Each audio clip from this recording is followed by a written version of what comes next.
میں نے ساتھ لکھا ہوتا ہے کہ میرا ایم یہ ہے کہ یہ دوائی میں نے شروع کی ہے، یہ ایسا شروع کرنی ہے، اور میرا ٹارگٹ یہ ہے کہ اس دوائی تک 3 مہینے تک ہم نے ٹریٹ کرنا ہے، انشاءاللہ یہ 3 مہینے تک بچہ صحیح ہو جائے گا. لیکن 100% دورے روکنے کی ضرورت نہیں ہوتی کہ وہ 4 دوائیاں استعمال کرنی ہے. جتنی آپ دوائیاں زیادہ استعمال کریں گے، سائیڈ افیکٹ زیادہ ہوں گے، اکنامکس اتنی زیادہ ہوگی، کمپلائنس اتنی پور ہوگی، ماں باپ استعمال نہیں کریں گے، بچہ بیٹھ جائے گا.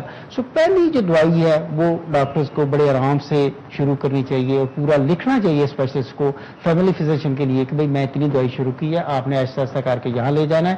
کوئی پرابلم ہوئی تو مجھے فون پہ بات کر لینا. بار بار تو اتنی دور سے لوگ نہیں آ سکتے، اور نہ ہمارے ملک میں بہت زیادہ ایپیلیپسی اسپیشلسٹ ہیں یا نیورولوجسٹ ہیں.